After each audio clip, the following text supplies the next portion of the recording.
భక్తవచలం గారు, భక్తవచలం గారు, మమ్మల్ని త్వరగా పంపించేయండి. ఏమిటయ్యా కంగారు? కంగారు అంటారు ఏమిటండి? అవతల నాయుడు గారి మేనగోళ్ళు చచ్చిపోయిందంట. మీరు ఆడమన్నారని ఈ పెళ్లి చూపుల నాటకం మేము ఆడామని తెలిసినా, మీరు అడగమన్నారని కన్యో కాదు అని అడిగామని తెలిసినా నరిగి పారేస్తారండి. అయ్య బాబాయ్, ఆయన ఎవరు?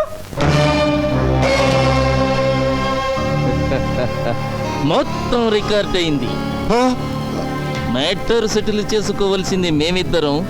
అవతల కృష్ణమనాయుడు పరశురాముళ్లా గొడ్డలి తీసుకుని వస్తున్నాడు. ఎంత తొందరగా పారిపోతే అంత మంచిది. పదండి, రండి. ఎంత కావాలి?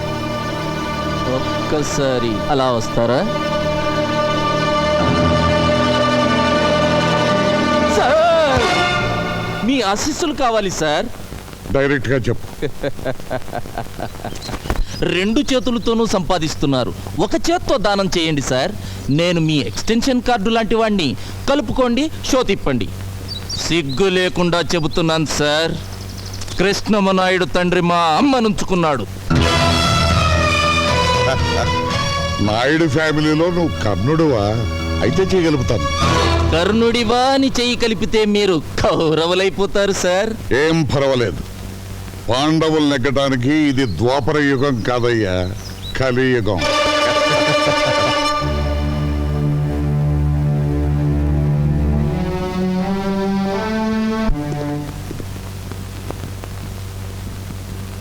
ఈ గుమ్మంలో అడుగుపెట్టే అర్హత నాకు లేదని తెలుసు. అయినా ఈ ఇంటి పరువు మర్యాదలను మంట కలిపిన వాళ్ళని వదిలిపెట్టడం నాకు ఇష్టం లేదు. అందుకే కేసు రాయించుకొచ్చాను. దీని మీద మీరు ఒక్క సంతకం చేస్తే. సంతకం చేస్తే పోయిన నా మనవరాలు తిరిగి బతుకుతుందా? నేను వెళ్ళి భాస్కర్రావు కాళ్ళ మీద పడి నిరసన చెప్తానమ్మా. అక్కర్లేదు, అతన్ని వచ్చిన దారిని వెళ్ళమని చెప్పండి. నీ కోపం వస్తుందని నాకు తెలుసు నాయుడు, కానీ నా కూతురు భవిష్యత్తు. ఇదంతా మీ మూలంగానే జరిగింది. మీరేగా మా అమ్మకు అక్కకు మీ కూతుర్ని నే పాడు చేసినట్టు చెప్పింది. నా కూతురు అన్నమాటే నేను అన్నాను. ఒకవేళ నా కూతురు అన్నమాట అబద్ధమైతే దానికి ఇంటి కోడలయ్యే అర్హతే లేదు. అంగీకరించిన పెళ్లి వద్దనడం మా కుటుంబ సాంప్రదాయం కాదు. అవునమ్మా, మా అమ్మాయి అబద్ధం చెప్పిందని చంద్ర కోపంగా ఉన్నాడు. నేను తీసుకొచ్చిన వాళ్ళు అవమానపరిచారని నాయుడు కోపంగా ఉన్నాడు. మీ మనవరాలు అలా చేసింది. అందుకని కనీసం ఒక్క 6 నెలలైనా ఈ పెళ్లి వాయిదా వేస్తే. ఎక్కడి నుంచి చంద్రం? యాంటనీ రాశాడనయ్య. కంప్యూటర్ ట్రైనింగ్ లో సీట్ దొరికిందట. వెంటనే న్యూయార్క్ బయలుదేరమని. భగవంతుడు ఉన్నాడు నాయుడు. ఎందుకు 6 నెలలు పోస్ట్పోన్ చేశారని అడిగితే సమాధానం చెప్పుకోవడానికి చక్కని అవకాశం దొరికింది. ఏమంటారమ్మా? నేను అమెరికా వెళ్ళదలుచుకోలేదు. తమ్ముడు, నువ్వు వెళ్తున్నావు. కోపం శాశ్వతం కాదు. 4 రోజులు పోతే అదే చల్లారిపోతుంది. నాగమణిని భాస్కరం బాబుని నేను తీసుకొస్తాను. ఇల్లంతా ఇలా ఉంటే. తమ్ముడు, ఒకప్పుడు నువ్వు ఈ ఒక్క విషయంలో బ్రహ్మనాయుడిని ఎదిరించిన బాలచంద్రుడు అనుకోమన్నావు. ఇప్పుడు నేను అదే చెప్తున్నాను. ఈ ఒక్క విషయంలో బాలచంద్రుడిని శాసించిన బ్రహ్మనాయుడిని అనుకో.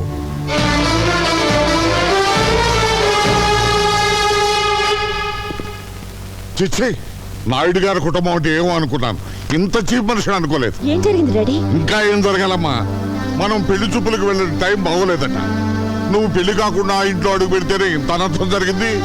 ఇక ఆ ఇంటి కోడలు అయితే ఇంకా ఏం జరుగుతుందోనని వాళ్ళ భయం అంట. చంద్ర ఏమన్నాడు? అతనికేమమ్మా, అతను మగాడు.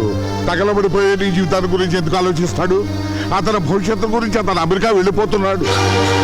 అమెరికానా? అక్కడికి కాళ్ళ వెళ్ళబడి బ్రతిమని అడిగానమ్మా. చంద్ర 6 నెలల తర్వాత ఇండియా వస్తాడు, అప్పుడు ఆలోచిద్దాం ఉన్నారమ్మా. ఇదంతా నా కర్మమ్మా, నా కర్మ.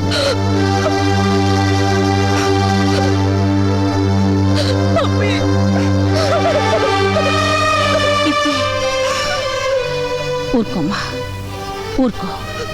మీ డాడీ మాటలేం పట్టించుకోకు. సరదా కూడా ఆయన నిజం చెప్పరు. నాయుడు గారి కుటుంబం గురించి నాకు తెలుసు. వాళ్ళింట్లో పని మనిషి కూడా తప్పు చేయదు. చదువుకున్న దానివే. నిర్ణయం నీకే వదిలేస్తున్నాను.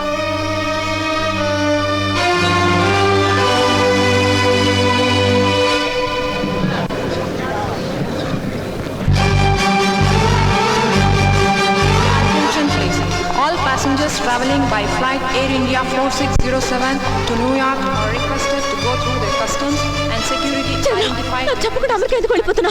నువ్వొక నీచమైన అబద్ధం ఆడినందుకు మా అక్క కూతురు చచ్చిపోయింది.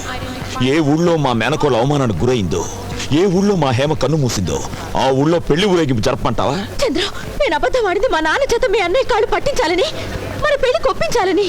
మా అక్క బావ వచ్చి మనస్ఫూర్తిగా ఆశీర్వదించి అక్షతలేస్తే మన పెళ్లి జరుగుతుంది. ఒప్పిస్తా వాళ్ళని. నాయుడు గారి కుటుంబం అంటే ఒక కోట, కానీ ఈ రోజు నీ మూలంగా బదలైంది అని నన్ను వదిలేస్తే నేనేమైపోవాలి? మీ నాన్న కోట్లు సంపాదించాడు నీ కోసం. వాటి కోసం క్యూలో నిలబడతారు పెళ్లి కొడుకు. నా కళ్ళలో చూసి చెప్పమాట, నేను వెళ్ళలేమను. Last and final call for the passenger, Mr. Chandra. Security, security.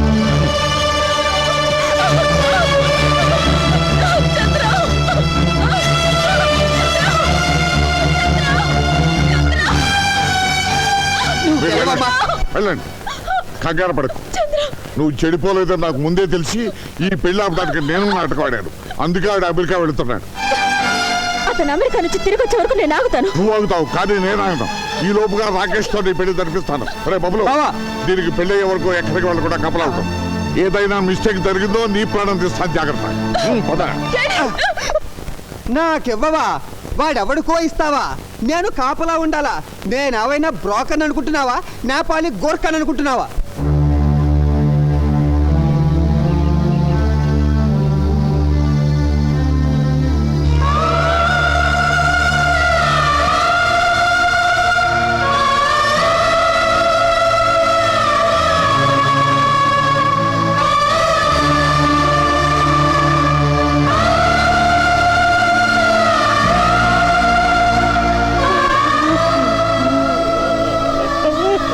బావగారు, ఏంటమ్మా? అత్తయ్య గుడికి వెళ్ళొచ్చిన దగ్గర నుంచి లోపల కుమిలిపోతున్నారు. ఎందుకో తెలియడం లేదు.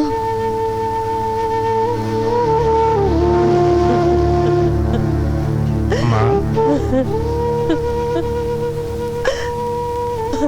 ఏమిటమ్మా ఎందుకు ఏడుస్తున్నావు? ఉన్న ఒక్కగానొక్క కూతురు ఇంత ఇల్లు, ఆస్తి, ఐశ్వర్యం అంతా వదిలిపెట్టి ధర్మసత్రంలో ఉందంటే ఏడుపుగాక ఇంకేం వస్తుంది బాబు? చూడమ్మా, ఒక వేదాంత ఏమన్నాడో తెలుసా? నీ తల్లిదండ్రుల్ని ఎక్కువగా ప్రేమించకు, ఎందుకంటే వాళ్ళు నీకంటే ముందు పోతారు కనుక.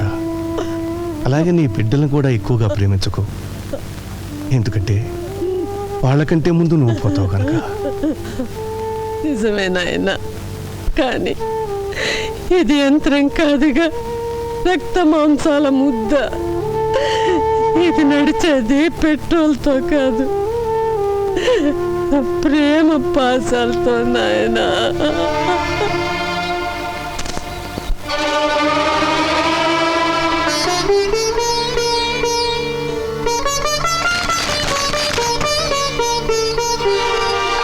నేను వచ్చి మీ నోటి దగ్గర అన్నం నేలపాలు చేశానా?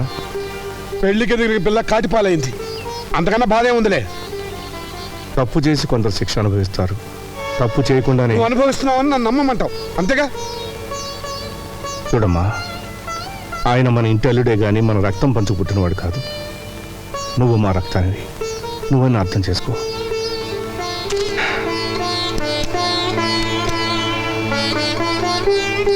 ఇదే అమ్మ బంగారం. అత్తవారింటికి వెళ్ళేటప్పుడు నా బిడ్డకు ఒంటి నిండా పెట్టి పంపుదాం అనుకున్నాను.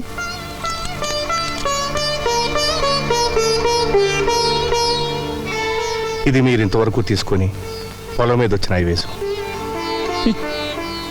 ఏమో ఆడబిడ్డలకి ఆడపడుచు కట్నంగా ఇద్దాం అనుకున్నాను.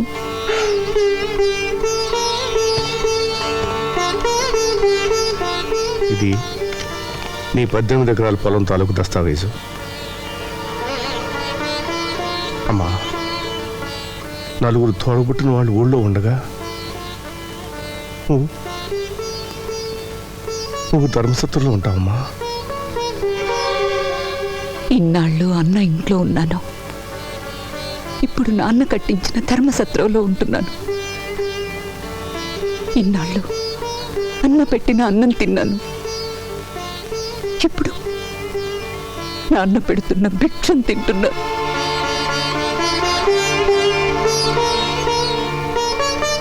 అమ్మా కనీసం ఒకసారి వచ్చి అమ్మను పలకరించి వెళ్ళు. ఉన్న ఒక్క బిడ్డ పోయింది. ఆ ఇంటికొచ్చి నాకు మిగిలిన భర్తను కూడా దూరం చేసుకోలేనన్నయ్యా.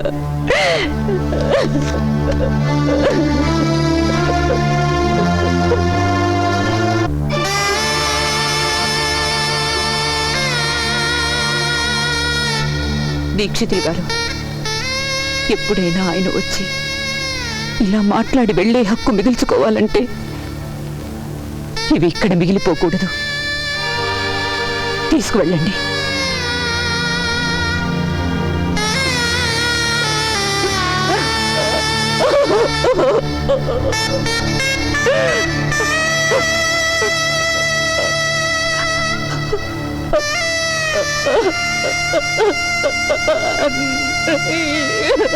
బాధపడకు. బాబు,